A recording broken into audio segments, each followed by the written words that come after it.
it seems to me the whole purpose of government, I'm going back to the Declaration of Independence, is to protect the exercise of our rights, foremost among which is the freedom of speech. Without that right, we'd all have British accents. We would never have had the American Revolution. Well, here's what Prime Minister Netanyahu said about 2 hours ago. It's a video tweet, a video X, call it today. It's about 2 minutes long. It's horrific. I want everybody to watch the whole thing. What's happening on America's college campuses is horrific. Anti-Semitic mobs have taken over leading universities.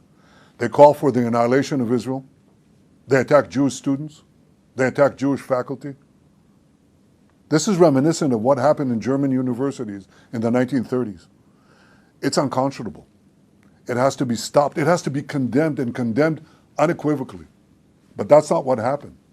The response of several university presidents was shameful.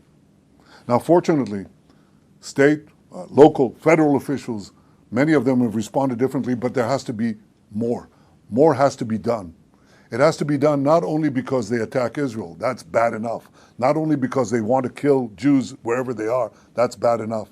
It's also, when you listen to them, it's also because they say not only death to Israel, death to the Jews, but death to America.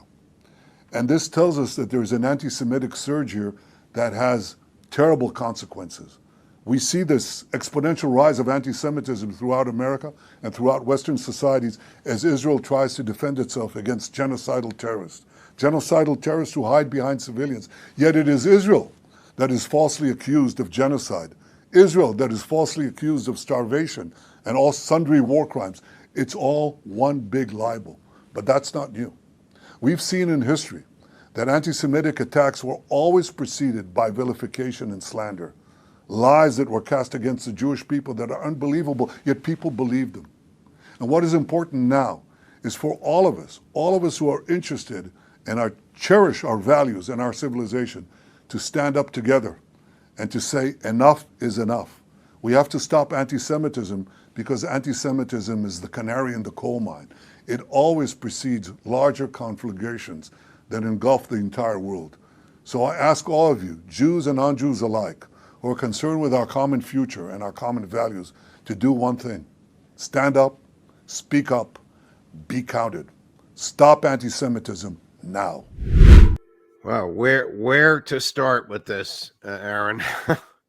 There's so many lies in there, just starting with the notion that somehow these protests are anti-Semitic, anti-Jewish. There are so many Jewish students taking part in these protests. At Columbia, you can see images of people doing Jewish ceremonies. It's Passover right now. They've been honoring that. On the Sabbath, they honored that as well.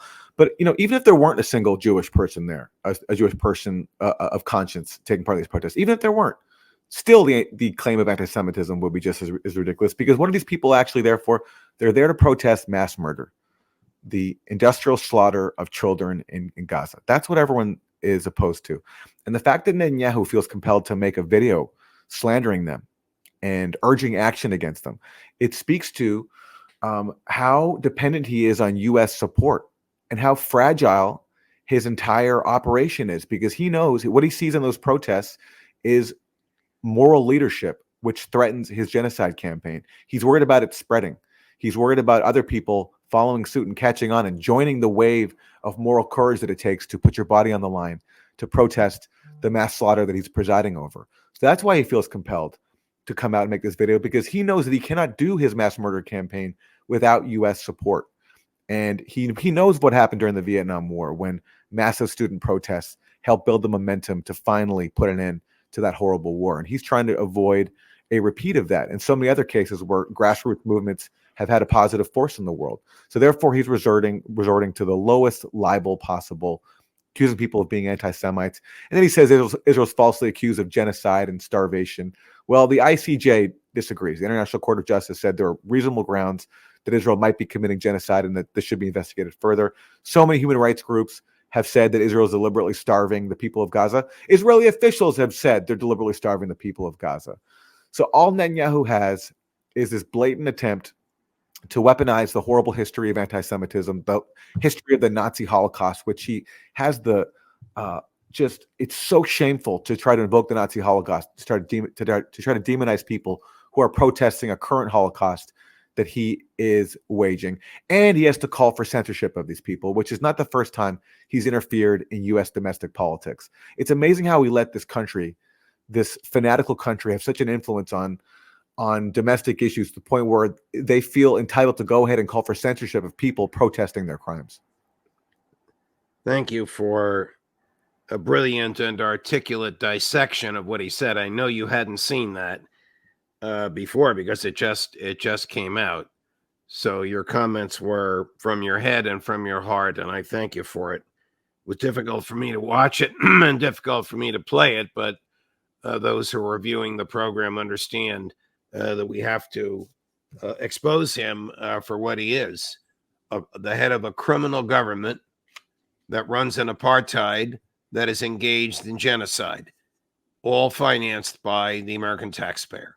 Particularly as of, I think, Saturday night or yesterday, whenever Joe Biden signed the latest tranche of cash into law, which is now in the $20 billion with a B dollar range